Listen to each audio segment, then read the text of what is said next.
حابب في البداية أحكي شوي عن ليه هذه المحاضرة بالنسبة لنا كتير مهمة، بمراجعة سريعة التشرذم اللي صار في المجتمع الفلسطيني. برأيي إنه كان في فترة من الفترات قوة للعمل السياسي الحزبي اللي كان يشتغل مع المجتمع جنبا إلى جنب، يشتغل تنظيميا على تنظيم المجتمع وفي محاولة خلينا نحكي العمل ضد سياسات الاحتلال والعمل على تنظيمه داخليا في ظل الأزمات اللي عملها بتصير في المجتمع.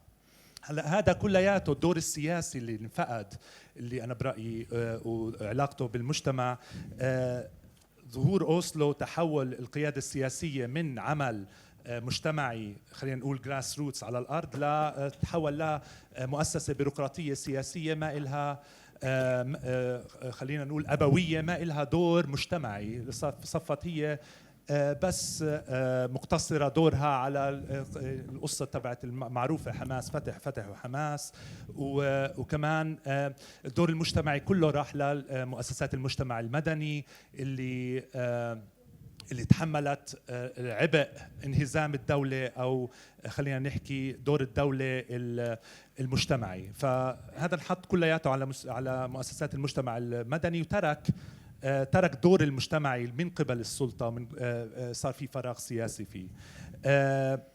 برأيي إنه مجتمعات ليه عم بحكي هيك؟ لأنه كمان المجتمع المدني فشل بطريقة أو بأخرى إنه يقوم بتغيير دور السلطة وانسحابها من الدور المجتمعي تبعها، وكمان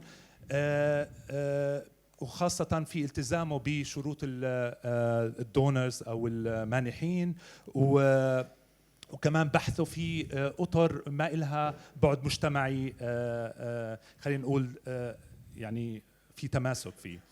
وهاي الأزمة بالنسبة لنا إنه بالجهة الثانية لها إنه السلطة أعطت مشروع بناء الدولة للاستثمار، فالاستثمار هو اللي صار يقود عملية بناء الدولة، وهي عبارة عن عملية عمرانية واستثمار بالعمران أكثر ما هو ببناء مجتمع. فبالتالي كمان هون الدور المجتمعي وفصله عن السياسي كان له دور منيح، وصفى الاقتصاد هو اللي عماله ببني الشل أو العمران تبع مجتمع ما فيش فيه مجتمع متماسك. ليه بحكي هيك؟ لأنه هلأ المحاضرة هاي جزء من كمان أهمية للواحد يطلع على الجيل الجديد اللي عمله بيكون موجود هلا، وايش وكيف نظرته للعمل السياسي ودوره في تفعيل دوره سياسيا في المجتمع اللي عمله بصير هلا في زي رفض كامل من الجيل الجديد لمؤسسات المجتمع المدني من جهة، ومؤسسة السلطة السياسية من جهة ثانية، في محاولة للهروب القيام بمجموعات ومبادرات. هذه المبادرات منفصلة كلياً عن العمل السياسي، هي مبادرات فيها خلينا نحكي نوع من أنواع الإنتاج المعرفي أو الإنتاج البديل اللي مش مربوط بتنظيم سياسي مجتمعي. فبالنسبة لنا كتير مهم نفهم مع الجيل الجديد اللي عماله بصير وين دور الفن من تجزيء المجتمع، لأنه أنا برأيي كمان هذه المجموعات فيش ترابط عرضي بينها، ومش عماله بيكون في دور سياسي واضح لإلها في إعادة جمع المجتمع بطريقة أو بأخرى. فمحاضرة ماكس هيفن مفروض ينحكى فيها أكثر عن قصة الدور الفن بالمجتمع والتخيل الراديكالي أو البديل. فماكس هيفن هو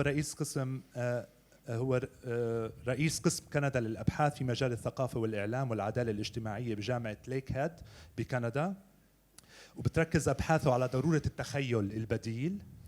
وقام بتأليف العديد من الكتب، كان آخرها الفن خلف المال اللي هي المحاضرة اللي رح يعملها، والمال خلف الفن، استراتيجيات إبداعية ضد التوسع المالي، وانتقام الرأسمالية، أشباح إمبراطورية، شياطين رأس المال، كتاب آخر. وراح يصدر عنه كتاب جديد بأيار 2020، تسوية ديون مستعصية السداد. وبنرحب في ماكس هيفن وبنطلب منه تقدم نحو المنصة.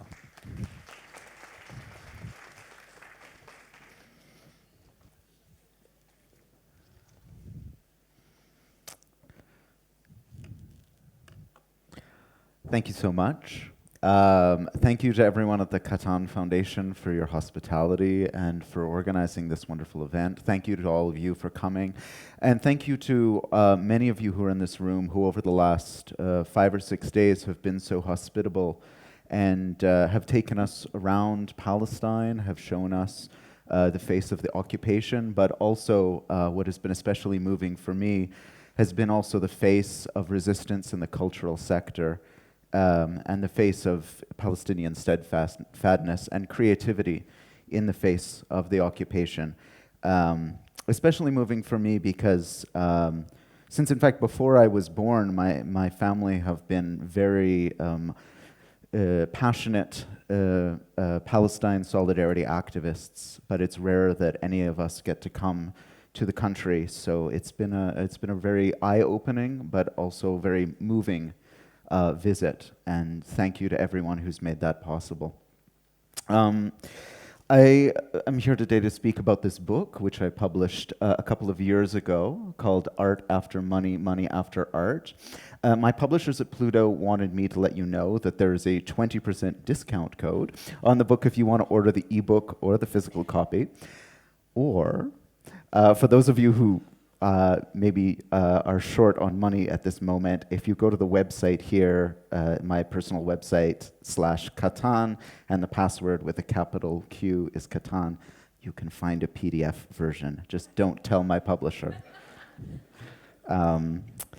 I should say it's been a great honor to work with this publisher, Pluto Books, which many of you may know has been one of the most preeminent publishers of work in solidarity with Palestine and about the Palestinian situation in the English language. So it's been a great honor to work with them as well. So please support them if you can. All right, let's see if this remote control will work. Not yet. Up.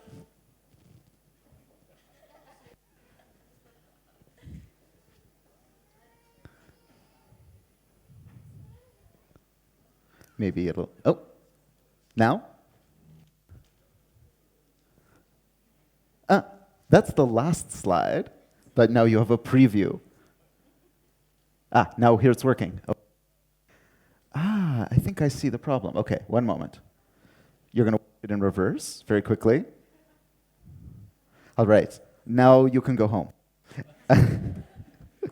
All right. This book, Art After Money, Money After Art, I wrote in between 2 other books that I wrote that came out in 2014. The first, and this is in some way situated between these 2 paradigms. Oh, we're now having some microphone problems, but I think it'll be okay. The first is between my interest in a phenomenon known as financialization. And a little bit later in this presentation, I'll give you a definition of financialization in more detail. For now, I simply want to say that my contribution to the study of this phenomenon called financialization has been to say it's easy to think of capitalism, of neoliberalism, of money as imposing itself on us, as limiting or shaping our creativity and our imagination. But my argument, along with a number of others, scholars, has been to say that actually financialization awakens or stimulates or generates the imagination and creativity because it transforms each and every one of us into an agent of its reproduction. That is to say, we each come to imagine ourselves as an entrepreneur, as a business person, to transform many aspects of our life into a sort of to imagine that everything from our friendships to our community to our sense of self is something that can be understood through a financial or through a financial lens. And this has been my attempt in Cultures of Financialization. I'm against financialization, but I want to contend with how it awakens in us certain ways of seeing the world and certain ways of applying our creativity and ingenuity to surviving and competing within a capitalist economy. So on the one hand, I've been interested in how the capitalist economy shapes our imagination. On the other hand, I've been interested in the radical imagination. I've been motivated by throughout my whole career by the question of how is it that we can come to imagine that reality could be different? How do we imagine that history could change? How do we imagine that a different world is possible? And that we can create that world through our actions and through our activism here and today. So the book Art After Money, Money After Art is in some way these two projects coming together through a case study. And the case study is contemporary artists, most of whom are from sort of the North Atlantic zone and the global art world, whatever that means, but artists who are using and engaging with money as a medium of creative and critical expression.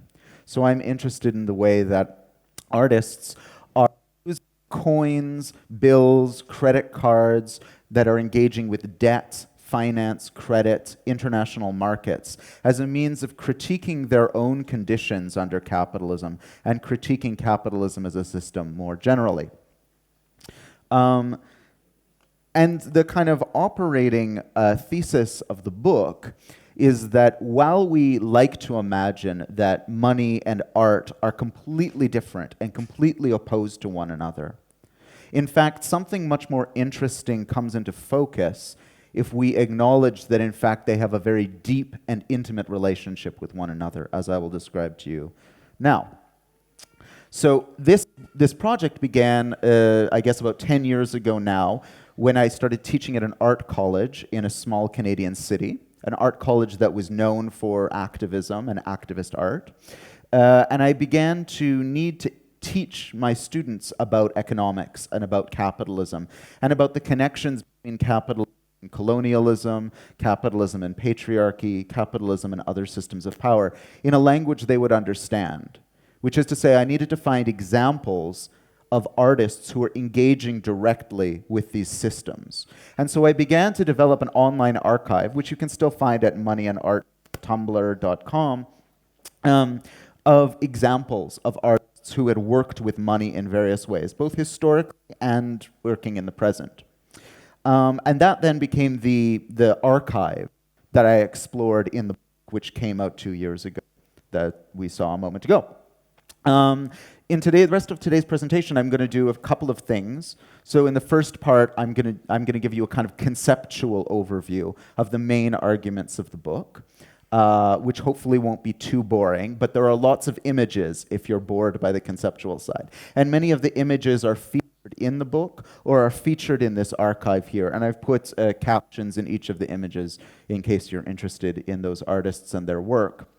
And then in the second half of the presentation, I'm going to go through one of the schemas or one of the typologies, let's say, that I develop in the book, which is to say that in the face of the capitalist economy that these artists find themselves in, they tend to adopt one of three strategies: the strategy of revelation, the strategy of reflexivity, or a strategy that I'll call in this presentation the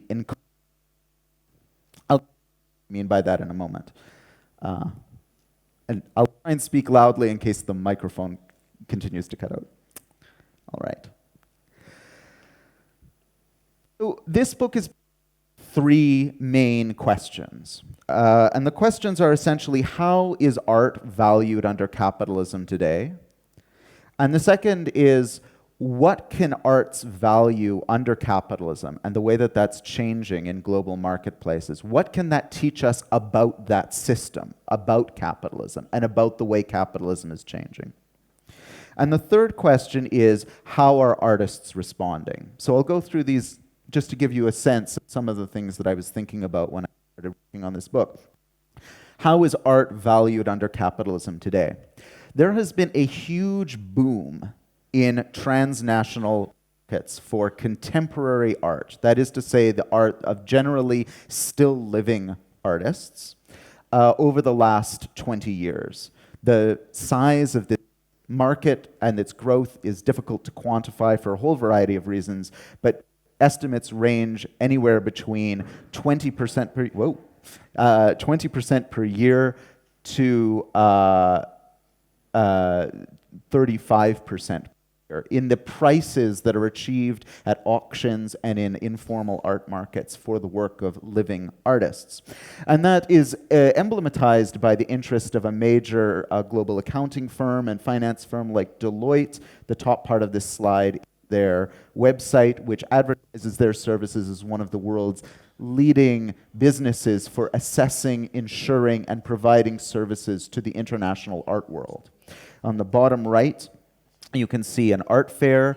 I don't actually know where this art fair was because they all tend to look pretty much the same, where many galleries from around the world will come together and in one place over a span of 3 or 4 days offer works, mostly from contemporary artists, to collectors who can come in one space. It's an example of the way that the art market has really profoundly changed. It's profoundly globalized over the last 20 years. But I think the most telling example of the transformations in the business of art and the relationship between art and capitalism. Okay. Okay. This one's going to turn off. This one's going to turn on. Seamless. Okay. Thank you. I think the most interesting example is that of art storage facilities like the Freeport Art Storage Facility in Singapore. This is the website of that facility. It's essentially a luxury securitized warehouse. The warehouse is located right next to the airport in Singapore, which, as you know, is essentially a militarized capitalist city-state in the South China Seas. It was established originally as a British colony for the importation and exportation of opium. Today, it is an extremely dynamic capitalist economy, largely because it offers services such as the Freeport to international investors. So in the Freeport, you have somewhere between a luxury warehouse and an art gallery. It's a space where behind the doors, this is the main atrium of the building that you see before you, and behind the doors there are small temporary gallery spaces that can be rented by collectors or galleries, and behind them is a vast warehouse with state-of-the-art security technology. And inside that warehouse, in vaults that can only be opened by the collectors or the people who have bought and commissioned the space within the warehouse, are tens of thousands of works of art, some of which may never be seen by human eyes again. They may sit in this Freeport facility ultimately for hundreds or thousands of years and operate in the world that we all inhabit purely as financial instruments, which is to say that I have the rights to a Picasso or to a work by a contemporary artist. I have the piece sits in the Freeport in the securitized facility surrounded by the military. And we here in this room, if we were all art investors, might simply trade ownership of that object without the object ever moving. And I think this emblematizes for me one fate that art could have under capitalism. One fate where art becomes a commodity not only like any other, like urban property, like buildings, like the shares in businesses, like futures and derivatives contracts that today ply the globe and determine the movements of major commodities around the globe. Art could also be the exemplar, the truest example of the late capitalist commodity. Something that doesn't even need to be seen, that may in fact not even exist if you think about trading the rights to a purely conceptual artwork. A Sol LeWitt, for instance, which is simply a set of instructions for how artists at some point in the future might execute a work. That contract might sit in the Freeport and be traded hundreds, thousands of times as purely a financial commodity. So this is in one sense one of the fates that art could have under capitalism today. And my argument is that this Freeport facility emblematizes or represents a kind of future that we could all inhabit. It's a future where a global super elite of extremely wealthy people create spaces like this free port around the world where they store their massive wealth and where they fly between these places with freedom and a great deal of luxury. And at the other end of this spectrum, a whole swath of surplus humans around the world who are not deemed to be worthy of living. This is the sort of future that the form of capitalism we live under has in store for us. One where there is not a respect for human rights, where there isn't a respect for human dignity, but only the inexorable power of money.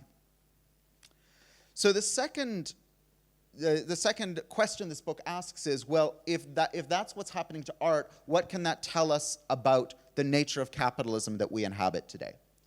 And here I look at the way in which art has been mobilized as a story that gets told, separate from what artists actually do, separate from what art actually is, but the way that art operates in the imagination. And I have a couple of examples here.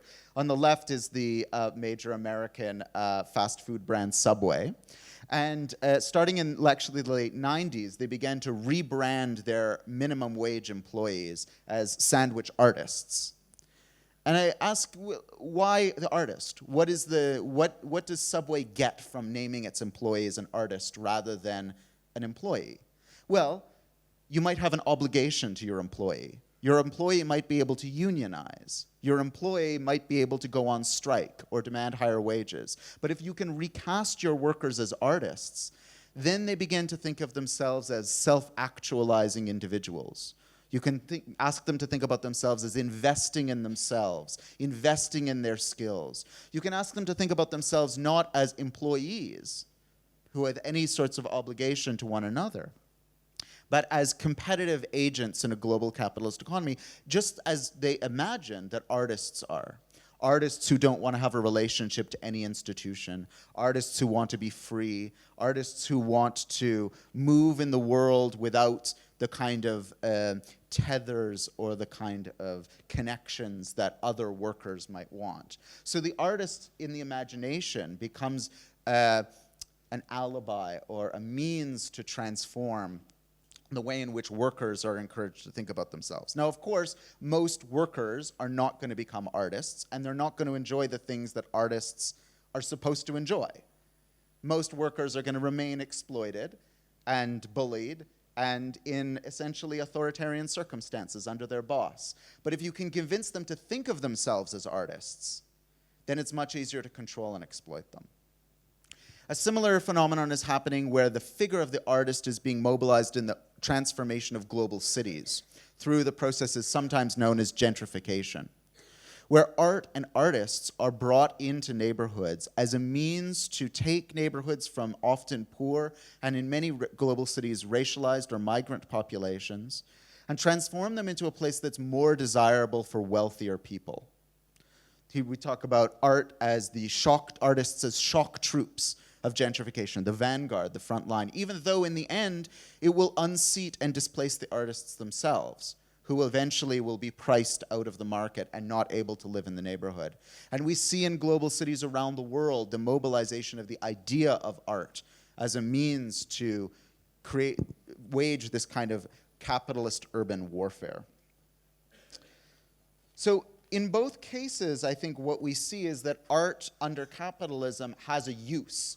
It's no longer as it was in the 19th century, let's say, at least for sort of European bourgeois capitalist subjects, this nice thing that sits aside from the economy and is, let's keep it over here in its box, in its gallery. Today, art and culture generally are, in the words of George Eutyches, expedient. They're put to a purpose. They're made to serve a function. And so in the face of that, what are artists doing? What is the role of the artist, and what is the role of the artist activist? How are artists mobilizing money to respond to this situation, especially activist and critical artists?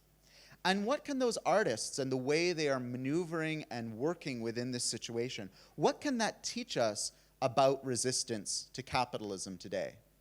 Because capitalism, like so many systems, seems total. It seems all-encompassing. It seems to swallow everything. Maybe artists, because they're now, oddly, at the center of that system somehow, maybe they have something to teach us in their work. That's the conjecture of the book. A little bit more on the conceptual background, and I'll go through this quite quickly, but I'd be very happy to talk with you about it in the questions or after the talk today. So here are some of the principles that underlie my theoretical approach to the book. This will come as no surprise. We are a cooperative species. Humans cooperate in order to survive, in order to build civilizations. We work together. We work together not only by building together, but through language. Not only through language, but through culture. And today, we are cooperating globally. We can't avoid that everything we have and everything we use, from the food we eat to the materials that are all around us to the technology, is produced by other humans somewhere else in the world. We are cooperating as a global species now, as, for instance, the recent pandemic is showing us. The economic disruption that the pandemic is causing of this new virus demonstrates how global our cooperation is to reproduce our lives. And yet, as you know, that cooperation is not equal, it is not fair, it is often extremely coercive.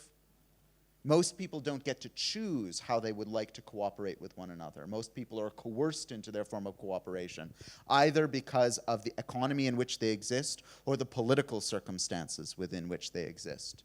So though we are a cooperative species and we are cooperating globally, we are not cooperating on the terms that we would like to choose, most of us at least.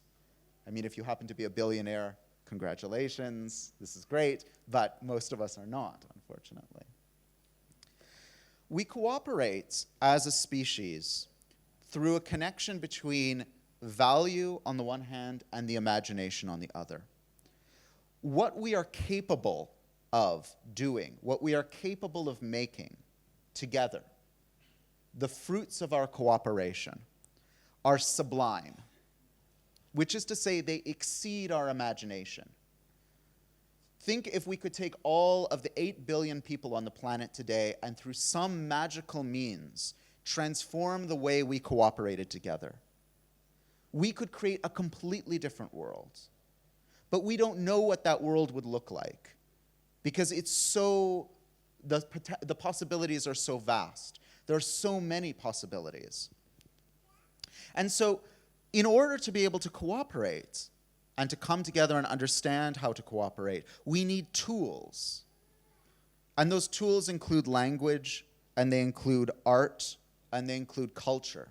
These are means by which we can try and imagine together what it is we are capable of, what is possible in our cooperation. And so in this sense, we always rely on the imagination in order to cooperate. It's an integral part of our cooperative nature. And yet, this is precisely what systems of domination, systems of exploitation rely on, that they seek to occupy, or they seek to co-opt, or they seek to colonize. If a system of power can tell us to imagine certain people and certain things as valuable, and certain people and certain things as worthless, that will shape how we cooperate together. It will shape who does what kind of labor and who will be the beneficiary of the things we produce. So this connection between value and imagination for me is the most important question. How do we come to imagine who and what is valuable in our world? And how is it that the nature of who and what is valuable in our societies shapes what we are able to imagine? For me, this is the question of the radical imagination, because the radical imagination ultimately is the question, how could we imagine value differently? How could we imagine who and what is valuable in a different way?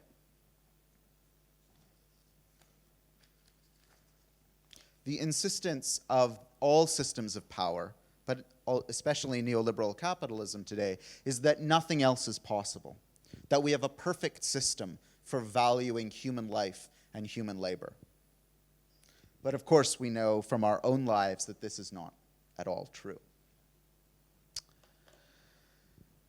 something very specific happens. So the model that I've offered you a moment ago about the connection between value and imagination is one that I think has a lot of explanatory power, no matter what civilization or society we're speaking about. I think under capitalism, something very, very unique happens. Now, many, many civilizations across the sweep of the human experience have used money in various ways. Money is an ancient technology. But I argue in this book that money is a methodology that we use to imagine our cooperative potential. When I spend money at the store, I'm not simply exchanging a small object. I'm essentially making a transfer for many fragments of other people's labor. If I buy, let's say, a chocolate bar, hundreds and hundreds, perhaps thousands of hands went into building that chocolate bar. The people who grew the chocolates, mostly in sub-Saharan Africa and West Africa, the people who took the chocolate and processed it, the people who transported the chocolate to a factory, the people in the factory who turned it into chocolate bars, the people who took the chocolate bars from the factory to put it onto the ship, the people on the ship, the people who marketed the chocolate bar, the people who transported it from the ship to the shore, etc., etc., etc. Hundreds or thousands of hands cooperated in bringing me this commodity, which I then exchange for money. And in turn, I obtained that money as a payment for my contribution to the greater cooperative whole. But this description I'm giving you makes it sound like it's a peaceful and equal process, and of course it isn't. It's a violent process, and it's an exploitative process. But I like to keep returning us to the question of cooperation and imagination. Now, as long as we see that coin in our hand as something that is powerful in its own right, as if it's a magical object that somehow transforms itself by magic into a chocolate bar, we lose track of our own power. We lose track of our own potential. For this reason, the famous French anthropologist poetically called money the false coin of our own dreams, the counterfeit coin of our own dreams. When we hold money in our hand, we think of it as a magical object. But it's in fact a dream that we as a society are having together, as a global society. It's a dream of our own potential. It's a dream of our own capacity to cooperate. So in a sense, money has a kind of artistic life to it. As I mentioned before, as a cooperative species, in order to understand our possibility, our potential, we have to use different techniques, language, culture, art, something to allow us to see what we're capable of, a kind of reflection of our own power collectively. And money is one such representation of our own power, our own collective potential to cooperate. But it's one that makes us think that the power is in the coin rather than in our cooperative capacities. Let me go through a couple of distinctions quite quickly here, just because I think these terms are often mistaken for one another, and I use them in a slightly specific way. These are not perfect definitions by any stretch of the imagination, but they'll do for now. So I think about capitalism as a system of human cooperation based on the private ownership of the means of production. That's a very Marxist definition, you'll know if you've studied this. By means of production, we're speaking here about the ways in which we produce wealth together, the mechanisms by which we reproduce our world, the materials that we use to build our buildings, the materials we use to make food, the materials we use to make anything in our society are these means of production. And these means of production are organized towards the making of profits. They're not organized necessarily towards human good, towards human happiness. They're organized for profit by the people who own them. Capitalism, it's always important to mention, was born and built in tandem or at the same time as colonialism. And since the late 1400s, capitalism has always both relied on and produced racial hierarchies. There's a great debate within capitalism studies now about whether this is necessary. I argue that it is absolutely necessary. We have never seen capitalism without colonialism and without racism as well. Neoliberalism is a specific form of capitalism. It's a specific form that comes from the late 20th century. We sometimes date it to around 1973. And it was built as a response to global movements. And I always like to highlight the point that the transformations of capitalism always come because people are resisting. They're saying no. They're insisting on their own value against the norms of the system. This was a response to global movements of workers around the world, but also movements around the world against colonialism, I think. Neoliberalism stresses the application of capitalism, competitive, and profit-seeking ideology to all aspects of society, not just to the realm of business. Neoliberalism is not only a global economic revolution, it is also a cultural revolution. It tries to transform how we think about ourselves, how we think about our relationships to one another and our society. And connected to neoliberalism is financialization, the subject of the book. And this is, on the one hand, the increased power and influence of the financial sector, which is banking, insurance, real estate, speculative economies. This has occurred many times throughout capitalism's history. 15th century, the 19th century, many different financial crises have occurred. But it is occurring now with profound implications in cooperation with these neoliberal transformations on the global scene. One important thing for what I will speak about in a moment is that financialization also means the rise of debt and the power of international financial markets to shape everyday life. And the example I often like to provide is simply of housing. It was the case in many communities and many societies, even one generation ago, that housing was seen either as a human right or something that existed within families. Nowadays, increasingly, almost everywhere in the world, there is an insistence that we see housing as a source of investment, as a source of protecting ourselves in a capitalist economy, as a way of competing with one another for wealth. Okay. Where does art fit into this? Well, in order to understand the role of art, we need to go a little bit sideways. I am of the opinion, along with many scholars, that this thing we call art actually only comes into existence with capitalism. What do I mean by that? Well, in the same way that human societies have used money for millennia, and we know this, money takes a very specific form under capitalism. It becomes the central mechanism of the whole system. Whereas in many other societies, money is one part of the power structure, it's one part of society. Under neoliberal capitalism, money is the center of everything, the meeting point of all other things in that society. So just in the same way that under capitalism, money takes on a specific form, under capitalism, creativity and the imagination take on a specific form, which is to say this thing we call art. Now, in many societies, all societies, you might say, there have been forms of creativity and imagination, ways of sharing these ideas, people who have had an artistic inclination and produced beautiful works. Under capitalism specifically, those things get moved into a box called art. They're no longer spiritual. They're no longer part of the community.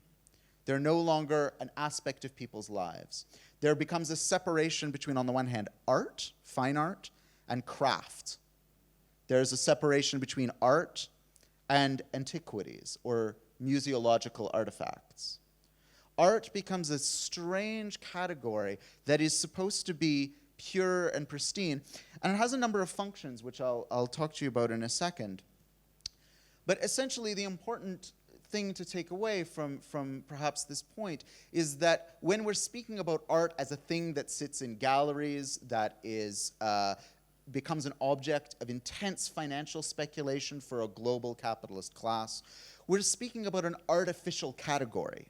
It's a category that has not always existed. It's a category that was created in order to offer something to capitalism. What did it offer to capitalism? Why did this category emerge?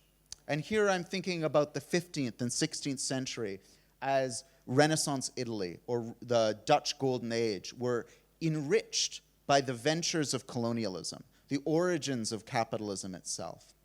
At this time, a rising class of merchants had extra money, and they wanted something to affirm or to express their wealth and their value.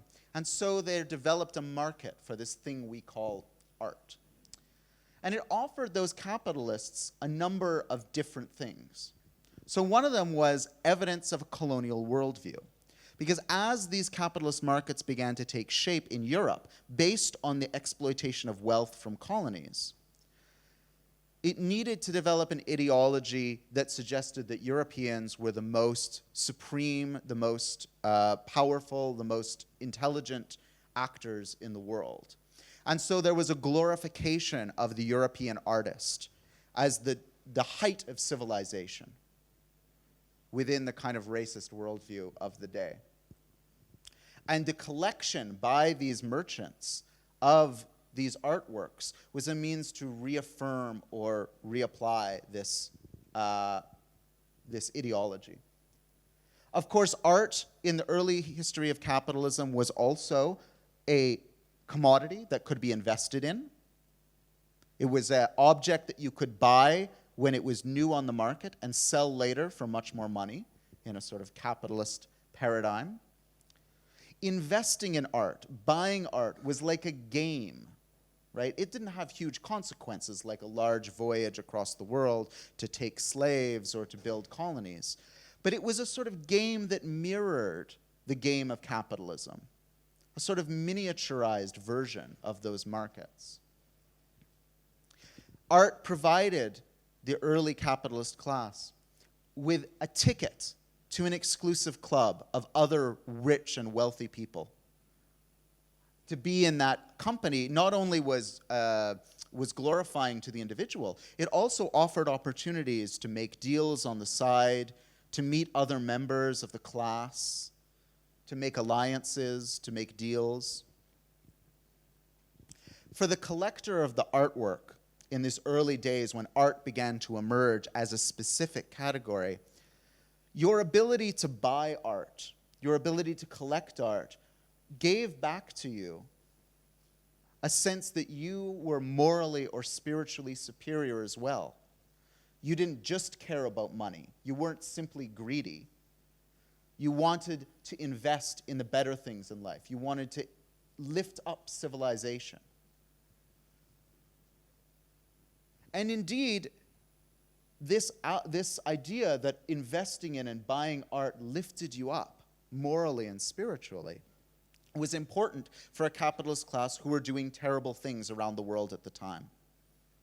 Many of the investors in, for instance, the Dutch Golden Age and the work of Rembrandt pictured here were committing genocidal acts around the world in order to extract wealth from their colonies. There was heinous exploitation of the working class even within Holland at the time.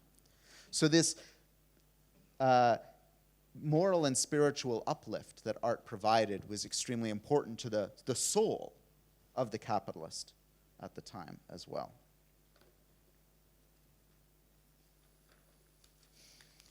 And so, I'm going to skip this. If we want to think about the relationship between art and money today, we need to give up on a certain myth. And the myth is that art and money have always been completely separate, that art and money are the opposites. This, I think, is a bad myth. It doesn't do justice to history, and it also means that we can't see what's most interesting about art, is that this thing we call art has always existed within capitalism. It is capitalism's child in a certain sense. And that's what makes it most interesting, because it gives us the space to think critically from within art about the capitalist economy. If the two are so close together in a way, That's what gives art its critical and creative edge, especially artists who are engaging with or thinking about money today. So let's look at some examples of how artists have mobilized this connection. So in the next little while, before I conclude, I'm going to give you three examples, three different strategies that I see contemporary artists using in order to think through how to use money in their work. One of them is revelation, the second is reflexivity, and the third is the encrypted common. So the first strategy artists use when working with money and integrating money into their artwork is what I call the strategy of revelation. And this strategy depends upon the contradiction that is already implanted in our minds that art and money are supposed to be opposites. Now, as I've argued to you, I don't believe that. I believe that they have great intimacy with one another. But the general idea is that they're supposed to be opposites, and therefore, if you put money in art, you generate a kind of friction or a kind of heat that immediately attracts the viewer. This is the work of an artist named C.K. Wilde, who creates collages out of world currencies. And in, I think, his best work, he creates these collages based on or as responses to famous works of art. So on the right, we have Goya's Saturn Eating His Children, which Goya actually painted during the Napoleonic Wars to reflect the sacrifice of youth in those wars. On the left, we have a famous page from a medieval manuscript of a caged and chained unicorn. Wilde, in this sense, is able to take these famous iconographic images and, in a certain sense, by using money as the canvas, draw our attention to capitalism. And so we can draw the parallel between the entrapment of the unicorn and the way in which money perhaps entraps all of us in a certain sense, or entraps society, or entraps our dreams. And on the right, of course, we could draw many different lessons from the way in which Saturn here has been represented through currency formations. Another example of using art as and money as a form of revelation happens often in street art. This is the street artist Blue from Bologna, Italy. Blue has done many works on the apartheid wall in Bethlehem. This is a piece from Berlin, also about walls and about money. It depicts, in a certain sense, these are, of course, iconic wall fragments of the Berlin Wall, which is shown coming down and then being re-erected in the form of euros. And I won't do a lot of interpretive work on this piece, except to say, of course, the surface interpretation is precisely that the walls that once separated have now been re-erected in the form of money in some way. And so we often see money and iconography of bills and coins represented in street art that makes use of this contradiction, that you're not supposed to see money in art. The two things are supposed to be opposites, and yet when you put them together, it generates a certain friction or heat.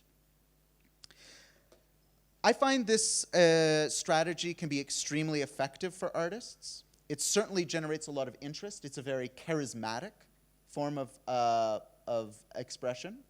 It works, and it works, importantly, for many different audiences. A piece like this, and its status as street art indicates, is something that can be instantly interpreted by a huge number of people.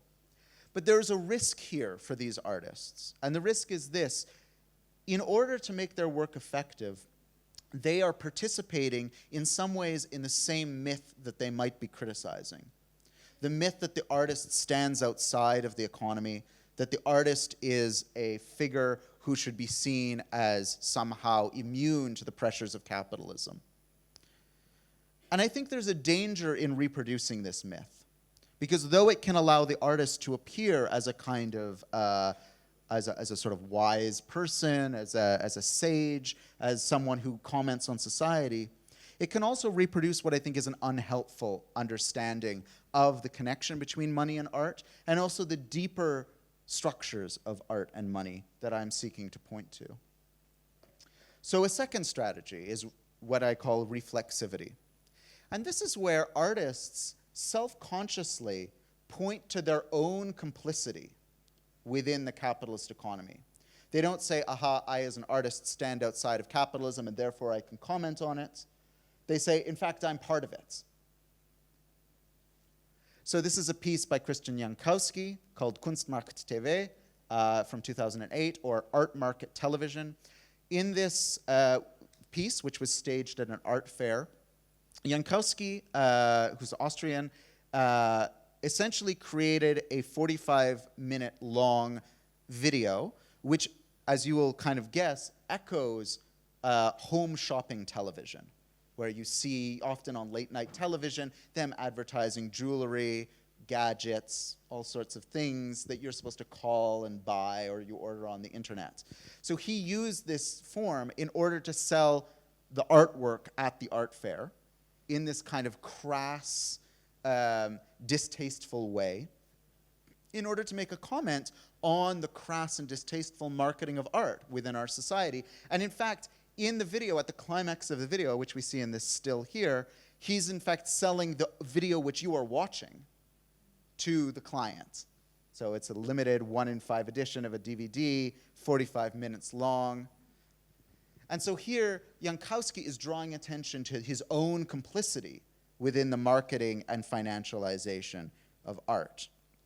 Another example of this strategy of reflexivity I point to is from the Kurdish artist Ahmet Ogut, quite a well-known international social practice artist. This is his intern VIP lounge from the Dubai Art Fair from 2013. I'll just read you the description. Intern VIP Lounge is an exclusive space for all of the unpaid interns working at the art fair and at the galleries in Dubai.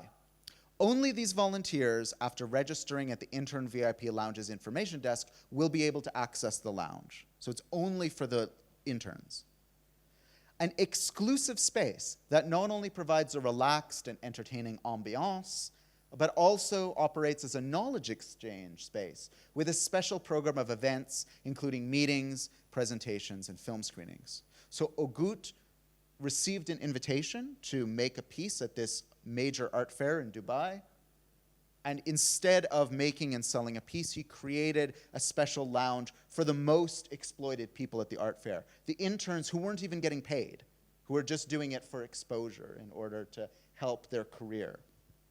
And in this space, these interns were given a whole variety of services where they could relax, but also where they could, in some way, learn and teach one another about their conditions of exploitation. So there were a series of meetings with labor organizers and others to try and generate a sense about what it means to be working in an art economy that increasingly mirrors or echoes the exploitative capitalist economy as a whole. So I like both of these pieces very much, and both in some way are featured in the book. But I pose a question in the book about where does this strategy of reflexivity lead us in the end? What is the horizon that it hopes for? What is the wish underneath it? What do we hope can happen? And can this work lead us to transforming our imagination to change the world? And I think both artists would agree that, in fact, it doesn't. It's a form of critique. And it's a form of immanent or internal critique to the art world itself. Because these works, unlike, for instance, this work here, this work can be understood by anyone on the street. These works take a little bit of savvy or knowing or being inside of the art market and art world to understand. So what do these then allow us to imagine? And what future do they envision? What future, for instance, do these unpaid interns envision? Do they have a vision of overturning or having some sort of revolution within the Dubai Art Fair? Not recommended. But is this, where does this vision go, and what does it allow us to imagine? Does it open a space for the radical imagination, or only a space for critique? And if it opens up only a space for critique, to what end? How does it contribute to the transformation of society as a whole? I discussed this question at least with Ahmet, and I think he also sees this as the limit of this work, and would ask me to point out probably that in many of his other works, he tries to ask these bigger questions. He's not only interested in a kind of internal critique in the art world. So, we come then to the final strategy, which here I'm going to call the encrypted common. This is a piece by Abdullah M.I. Syed, Flying Rug, which is made up, I don't know if you can see it, but I just want to draw your attention. It's made up of American dollar bills. And it casts its shadow on the wall. The encrypted common, I think, asks us to consider much deeper questions about not only the relationship between money and art, but about art's role in society and money's power over society. And it does so, again, by mobilizing this critical proximity, this strange intimacy between art and money. If money is the false coin of our dreams, as I suggested to you earlier, drawing on Marcel Mauss, how can money art, this work that uses money as a medium of critical and creative expression, how can money art be used to reveal our own cooperative potential that is today hidden or encrypted, to use a terminology I use in the book, secreted away, locked in a tomb, our cooperative potential locked in this tomb of money? And how can we use art in order to reveal to ourselves our own infinite potential for different ways of cooperating together? How can art reveal to us what else we are capable of as a cooperative global species if only we could overcome the capture of our imaginations by money? How would we cooperate differently? And for me, I think this is the most interesting question that money art can pose for us. And I think it comes through this question less in the more overtly political work that is often made by money artists, but sometimes in the more poetic and visual work, in fact. The work that asks us to look and then to look again at money, and asks us to see two things at once in the image, both money and all that it speaks to us as subjects of money, as subjects of capitalism, but also asks us at the same time to see this as art.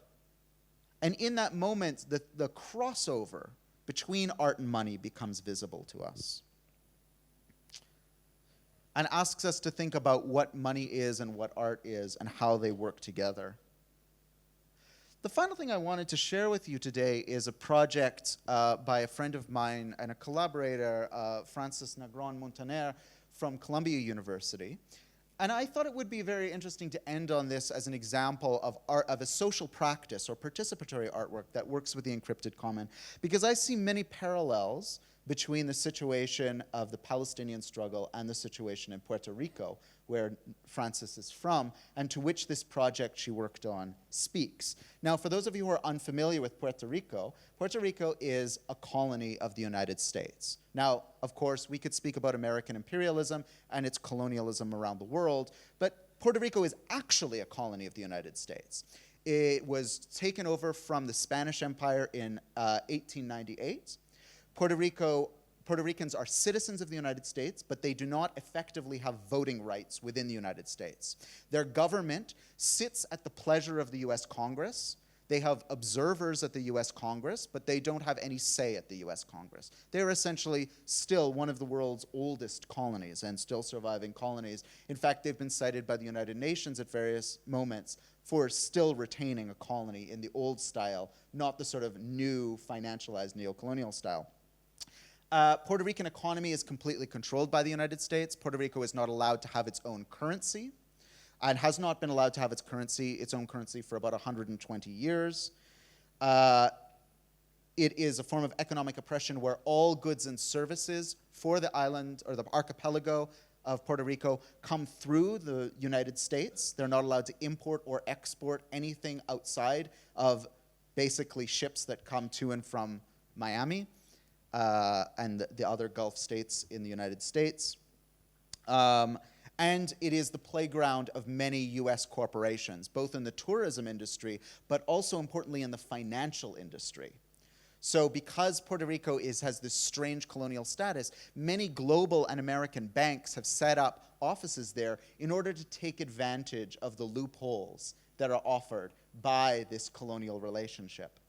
And it's because of this relationship, this colonial relationship, that in the last 10 years, Puerto Rico has been plunged disastrously into a massive unpayable debt of billions and billions of dollars. Puerto Rico has an on-archipelago population of 3 million people, and then 3 million people in the diaspora, most of whom are in the United States, most of whom are working class.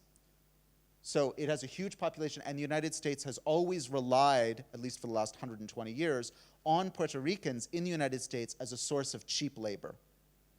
And so the United States has always had an incentive to make life unlivable in Puerto Rico in order to encourage Puerto Ricans to come to the United States to provide their labor for the American economy. So you will know better than me what the parallels are here to some of the situation on the ground here. It's in this context that Frances, in consultation with many people, many economists, and we had a chance to talk to her about this project, developed a very beautiful project, which we'll show the video of in a second here, called Valor y Cambio, which is a bit of a pun, but it means value in exchange, or value and exchange, or more specifically, value and change, because cambio can also mean societal change as well.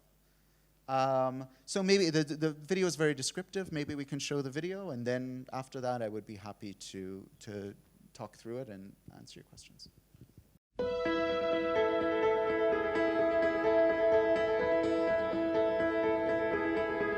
¡Woo! Sí, señor. Bravo. ¿Quién te salió? Roberto Clemente. What? My name is Frances Negron Montaner. I am a professor at Columbia University in the Department of English and Comparative Literature. And the project that I've been developing is called Valor y Cambio, which was supported by the Center for the Study of Social Difference, and it emerged from a working group called Unpayable Debt that looked at the rise of debt regimes all over the world, but we put a particular emphasis on Puerto Rico for our research. And the name of our group comes directly from a speech that the governor of Puerto Rico gave when he announced to the island that the government had accumulated such an enormous amount of debt that he called it unpayable. If you combine all debt that the government has, it tops 120 billion. The project, I would describe it as a art, storytelling, and just economy project to launch an island-wide conversation about what do we value as a society. Introducing a tool, a community currency, that could be used for communities that are marginalized or have little access to the formal economy to organize their resources and talents inside their communities through exchange of a community currency. We also wanted the currency to tell stories of the past that connected to the present. So we picked figures and places that allowed us to talk of burning issues now, like public education, public health or access to health. We wanted to talk about racial and gender equity. I think the most popular bill was 21, Roberto Clemente, who was a baseball player and also was known for his humanitarian work. So the way it worked was we got an ATM, we added a computer to the ATM so it could collect the stories, and in exchange of the stories, we would give the bills through a dispenser, a money dispenser. We got a number of small businesses, about 40 small businesses, to accept these bills. So the idea was that we would demonstrate, and through a participatory process, what could an exchange economy, not based on profit or debt or accumulation, look like and feel like. We had a very interdisciplinary group, all of us trying to understand how do we get to this point. And I think also how can research, art, journalism, these various areas that we were working on can have an impact in addressing the situation. And our project is not about how Puerto Rico is going to pay. What we see is the crisis is offering an opportunity for people to rethink politics, to rethink what the economy should be about. Me gustó mucho el proyecto porque me hizo sentir la opinión de nosotros los jóvenes que vale, nuestra opinión vale.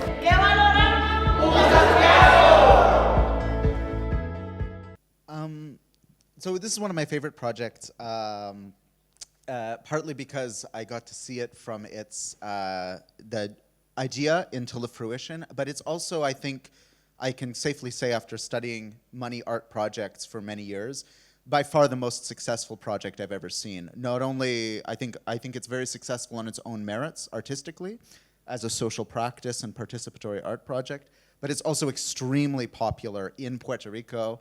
And in fact, this piece emerged just as the island was struggling not only with its incredible debt burden that's imposed on it through these colonial means, but also through a massive hurricane that hit 2 years ago, and just these last couple of weeks, a series of earthquakes.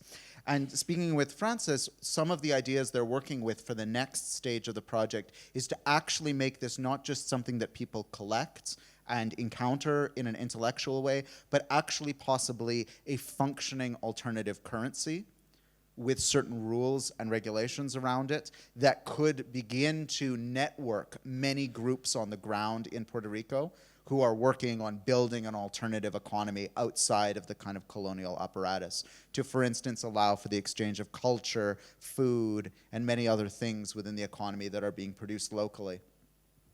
So thank you very much, and I look forward to hearing your reflections.